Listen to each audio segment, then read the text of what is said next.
We work so you can play.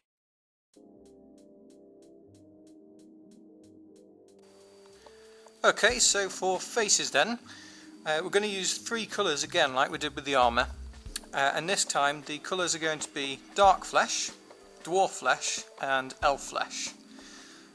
So I'll go through each colour first. Now the Dwarf Dark Flesh is just standard dark flesh out of the bottle. I haven't watered it down in any way. Some people use scorched brown. Dark flesh has got a little bit more red in it, so it gives the face a slightly rosier appearance. So if you're doing skin, for example, on Dark Eldar or even Eldar, where they have much paler skin, then you would use a less saturated colour, like scorched brown as the base coat. Dwarf Flesh, this is going to be like our enchanted blue layer on the armour, except for that the Dwarf Flesh is actually going to coat most of the face. You'll only be able to see a very slight amount of the dark flesh in, if I show you the model,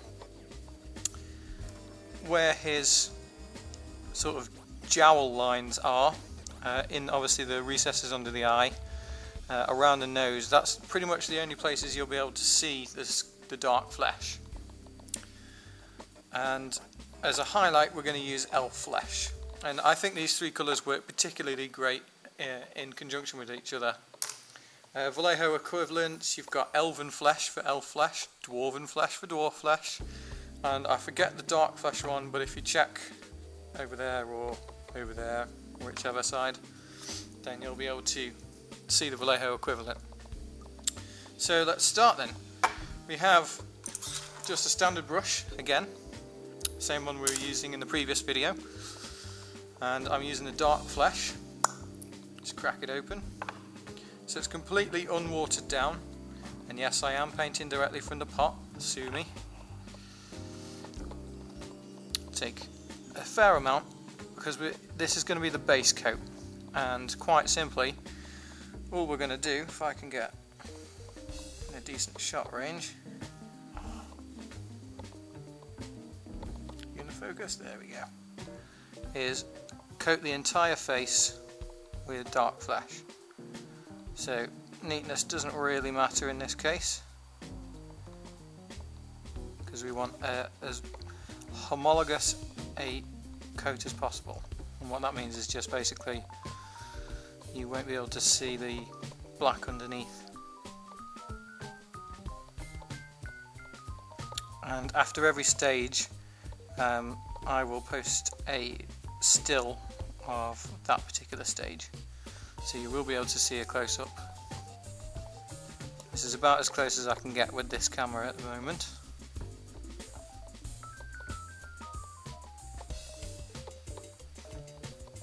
So nice and quickly, slapping it on quite thick.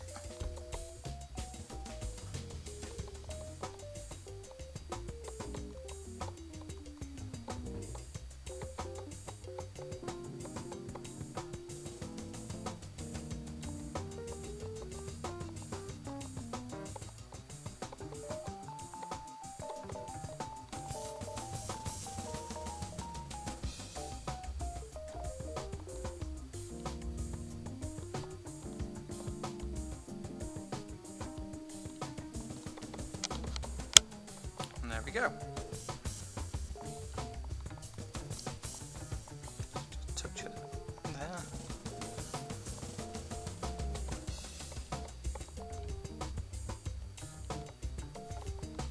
So we can see, fairly simple stage. That's how I start all of my skin.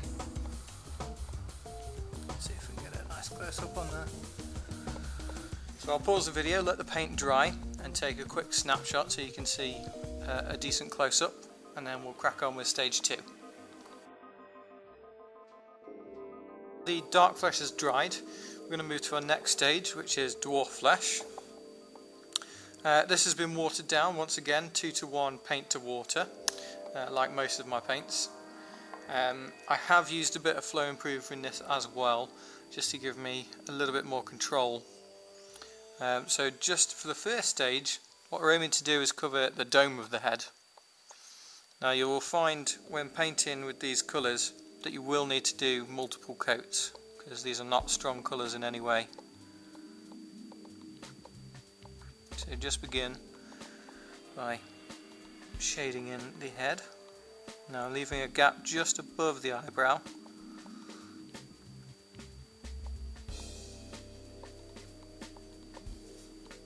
And this is going to let the dark flesh underneath show through. Now in this sculpt he's actually got quite gaunt cheeks anyway, so we can tell where we're going to need to highlight in a later stage.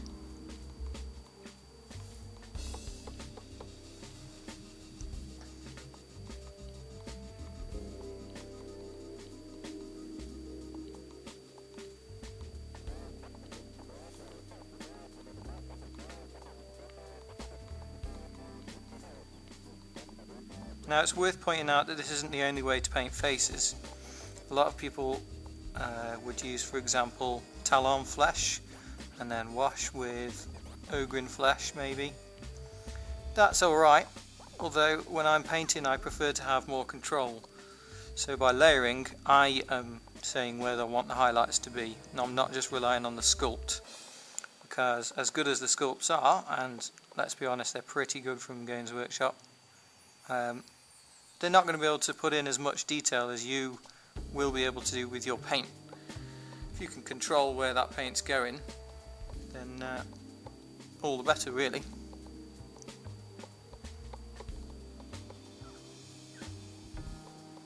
So just painting the side of his nose.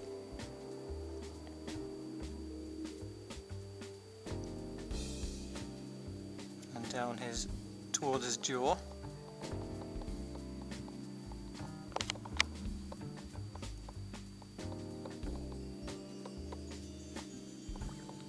See that?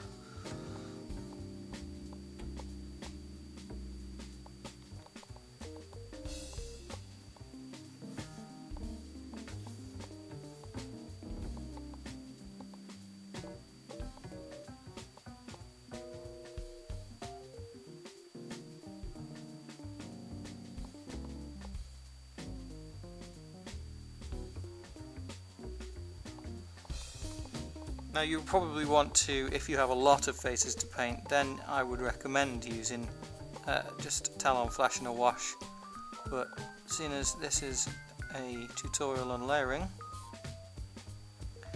layer it we shall. So even just with these few stages we can see that, if I can get the camera to focus, we can see how well that looks. That's without a highlight or anything of that nature. So I'm just going to touch him up now, because it's still not a very good coverage.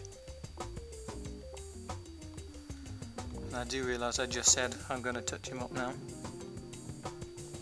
Touch his face up, painting.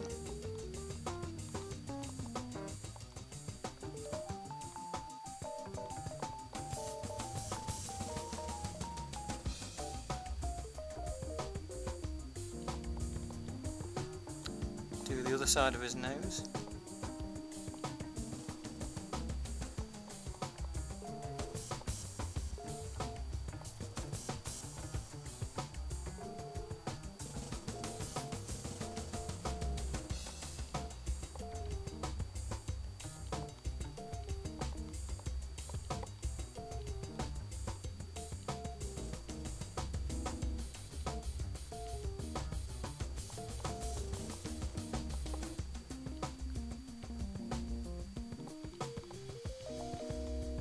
Just finish off the back of his head as well.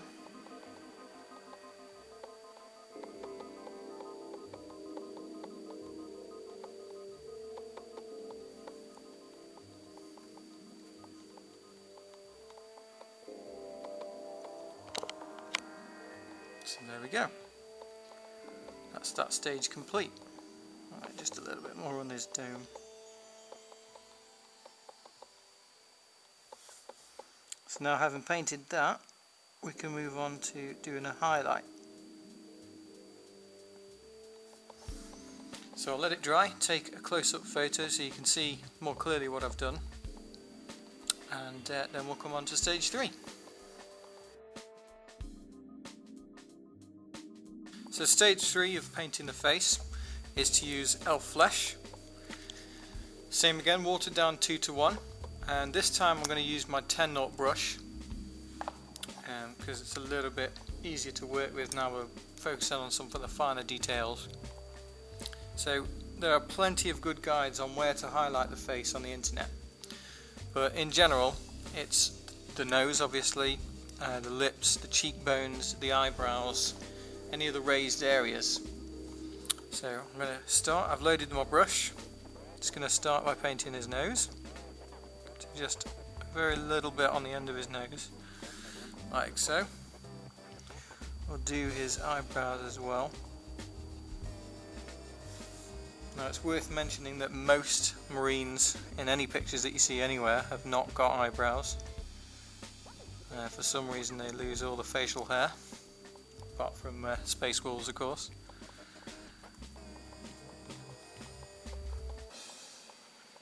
So paint his other eyebrow and his other cheekbone.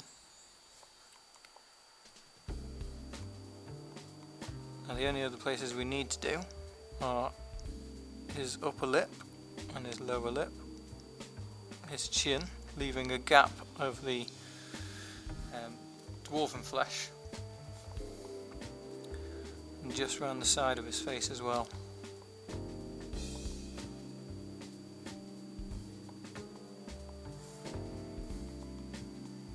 So just a bit more on this cheek.